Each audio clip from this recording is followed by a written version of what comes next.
Advocate Bhanu Pratap Singh द्वारा दिल्ली जंतर मंतर पर भर सभा में कटु वचन प्रहारों करी। दरदास मोदी उसमें हिम्मत है तो करके दिखा, मेरे खिलाफ कार्रवाई मैं बताऊंगा उसे। और बहुत ही अगर जनता उसको पसंद करती है, कि इस देश की सारी जनता उसको चाहती है, इतना वो खूबसूरत है, इतना वो बढ़िया व्यक्ति है, तो मैं सीना ठोक के कहता हूं एक बार बैलेट पेपर से चुनाव करा, तेरे सामने मैं लड़ूंगा, फिर जीत के दिखाइयो, पता लग जाएगी तुझे तेरी औकात। साथियों, इन चीजों को समझने की जरूरत है।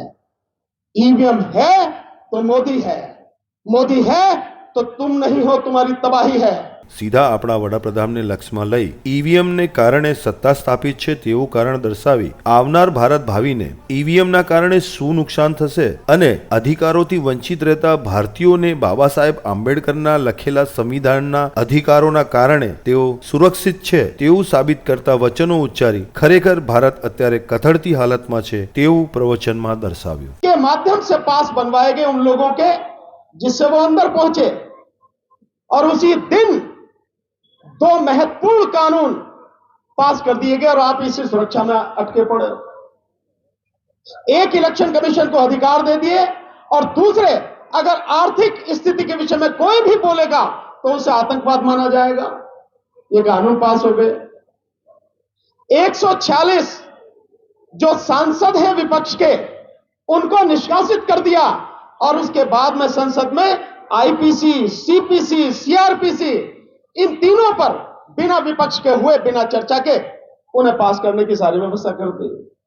आपको नहीं समझ में आ रहा कि जिस व्यक्ति के खिलाफ, जिस सरकार के खिलाफ आपको लड़ाई लड़नी है, उसकी रणनीति क्या है, वो कैसा छल कपट से भरा हुआ व्यक्ति है, किस तरह की चालें वो चल रहा है। आप अधिकार मांग रहे हो, पहले बचोगे तो अधिकार बचेगा ना, अधिकार मांगोगे। और मैं यूं नहीं समझता कि अधिकार मांग रहे हैं, मैंने तो यही सुना, यहां बैठे हुए लोग हैं उनके मुंह से भी कई बार सुना कि अधिकार मांगे नहीं जाते, अधिकार छीने जाते, तो फिर मांग क्या ही पूरे यार मेरे। मतलब बड़ी अजीब सी स्थिति मुझे नजर आती है। साथियों, आपका कुछ नहीं बचेगा अगर आपको विश्वास नहीं है। जो सोशल मीडिया में बहुत गहनता से लोग रिसर्च कर रहे हैं और अपनी बातें आपके सामने रख रहे हैं, उनको सुनो। आप सब कुछ पूरी तरह से तबाह करने का इंतजाम कर लिया गया है, और ये सब कुछ कानूनी रूप से होगा, ये गैर कानूनी रूप से नहीं होगा। संविधान में, कानून में परिवर्तन करने के बाद पूरा देश पुलिस राज्य में बदल दिया जा रहा है, और उसके बाद पुलिस के माध्यम से आपकी गर्दन काटी जाएगी, आप चू भी नहीं कर सकेंगे। आपको नहीं समझ में आ रहा है, मैं बार बार इस बात को कहता हूं। इस मोदी सरकार को जब तक आप पूरी तरह से अंधकार में दफन नहीं कर दोगे, पाताल की गहराइयों में दफन नहीं कर दोगे, आपको कुछ मिलने वाला नहीं है, बचने वाला नहीं है। मिलेगा तो दूसरी बात है। अभी एक रिपोर्ट आई है, अभी आदरणीय राजन पाल गौतम जी ने जो बताया, आपको इससे नहीं समझ में आता कि 2.25 लाख स्कूल बंद हो गए। ये क्या है? और जो 2020 में नई शिक्षा नीति जो आई है, उसके अनुसार क्या है? हर चीज को प्राइवेट हाथों में दिया जा रहा है, हर चीज को। और जब सारी चीजें प्राइवेट हाथों में चली जाएंगी, शिक्षा को भी प्राइवेट हाथों में दिया जा रहा है, तो कहां से तो आप पढ़ेंगे, आपके बच्चे कहां से पढ़ेंगे, कहां से आपको जानकारी मिलेगी, कहां आप नौकरियों में आ सकोगे, कहां व्यापार में जा सकोगे, क्या कर सकोगे? कुछ भी नहीं साथियों। तो ये जो सारी चीजें हैं जिस तरह से की जा रही है, कुछ भी बचने वाला नहीं है।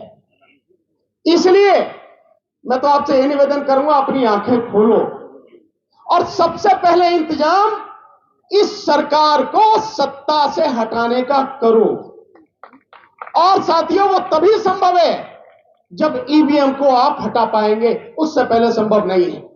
मेरा एक ही सवाल है, अभी माननीय राजन पाल गौतम जी ने कहा कि जो पर्ची है, वो पर्ची आप हमें 2 बैलेट पेपर में डालेंगे, फिर उसकी गिनती होगी।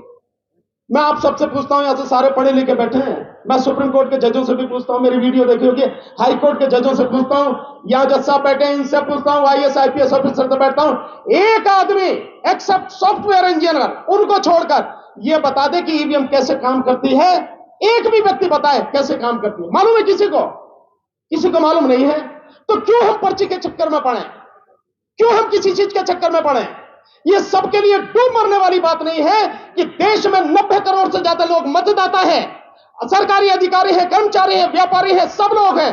उसके बावजूद 99% इस देश के मतदाताओं को यह पता नहीं है कि वोट जो डाली जा रही है उसका माध्यम क्या है, वो वोट मुझे पता क्यों नहीं लगती।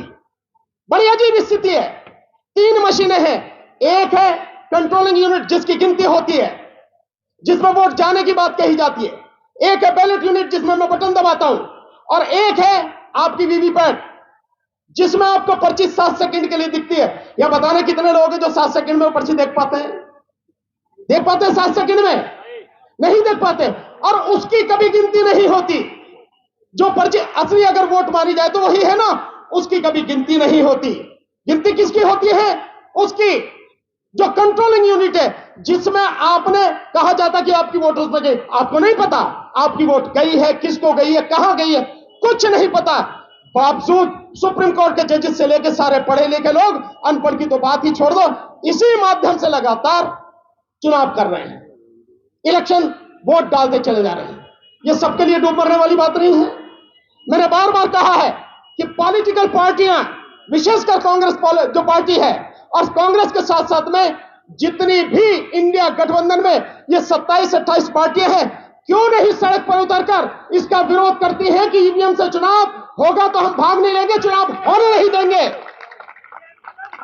और आप समझ लो, अगर आप ये नहीं करेंगे आंदोलन, तो इसके बाद कुछ बचना नहीं है। मैं बार बार कह रहा हूं, आपकी सारी तबाही का नरेंद्र दामोदर दास मोदी, उसमें हिम्मत है तो करके दिखा मेरे खिलाफ कार्रवाई, मैं बताऊंगा उसे।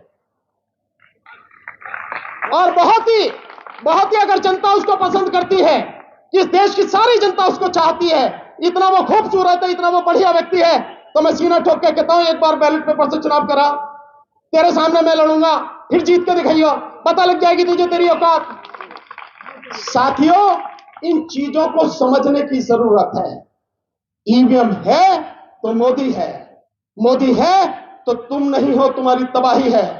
ईवीएम नहीं है तो ही देश बचेगा, तो ही तुम बचोगे, तुम्हारी आने वाली पीढ़ी बचेगी, तुम्हारे बच्चों का भविष्य बचेगा। उसके बाद ही अधिकार की बात करना। अबे जिंदा रहोगे तो अधिकार मांगोगे ना, जिंदा ही नहीं रहोगे तो काहे के अधिकार है। इसलिए मेरा आप सबसे निवेदन है, ईवीएम के मुद्दे को पहला मुद्दा बनाकर इस पर संघर्ष कीजिए, सड़क पर आइए। जितने भी पॉलिटिकल पार्टी हैं, नेता हैं, सबको कहिए कि यह आम है। हालांकि इनसे कहने का कोई फायदा नहीं है, क्योंकि इन सभी नेताओं के रहते हुए आपके तमाम अधिकार कानूनी रूप से इसी संसद में, विधानसभाओं में खत्म कर दिए गए, और ये मुर्दे जरा भी कुछ नहीं कर पाए, सारे के सारे। चाहे 131 का हो या बाकी और जितने भी हैं, जो कहना है कह लो, लेकिन इनके रहते हुए सब कुछ हो गया। और पार्लियामेंट में आज की तारीख में जिस तरह की गुंडागर्दी चल रही है, मैं यही शब्द बोलूंगा, गुंडागर्दी जो चल रही है, ऐसी गुंडागर्दी लोकतंत्र में, किसी संसद में, किसी विधानसभा में आज तक कभी किसी ने ना देखी, और ना ही कभी किसी सरकार ने ऐसी की जैसी हो रही है। इससे बचने का रास्ता केवल और केवल सड़क। देश की अदालतें, हम भी अदालत में रहते हैं, देश की अदालतें मैं बिल्कुल खुलेआम कह सकता हूं, अब इस काबिल नहीं रही कि लोगों को बचा सके, देश के संविधान की रक्षा कर सके, आपको आपका अधिकार दिला सके। और जब अभी जज साहब कह के गए कि जून 18 में जब 4 जजेस बाहर निकल कर आए, तो उन्होंने भी तो पब्लिक से कहा था कि लोकतंत्र खतरे में, तो तब भी नहीं समझे। साथियों, जो स्थिति है, केवल और केवल देश की जनता सड़क पर आएगी तो ही देश बचेगा, अन्यथा कुछ बचना नहीं। मैं एक सूचना आपको देता हूं, शायद आप लोग साथ दे पाए हमारा। 6 जनवरी को इसी जंतर मंतर पर ईवीएम को हटाने के लिए हमने कॉल दी है, देश भर से लोग आ रहे हैं, इस बार बहुत अच्छा रेस्पॉन्स है। मैं आप सबसे निवेदन करूंगा, एक एक व्यक्ति जो यहां बैठा है और जो नेता है, सारे के सारे, मेरा अभी साहब आपको निमंत्रण है, सारे के सारे 6 जनवरी को यहां आए। साथियों, मेरी बेटी की शादी नहीं है, मेरे बेटे का ब्याह नहीं है, जनता की लड़ाई है, हम सबकी लड़ाई है। अगर वाकई में आप चाहते हो देश को बचाना, बच्चों को बचाना है, आना पड़ेगा आपको, और नहीं आते हैं तो फिर कहिए मत कि आपके अधिकार लुट रहे हैं। आपने समय दिया, बहुत बहुत शुक्रिया। 6 जनवरी 2024, बहुत बहुत शुक्रिया। नमो बुद्धाय, जय भीम।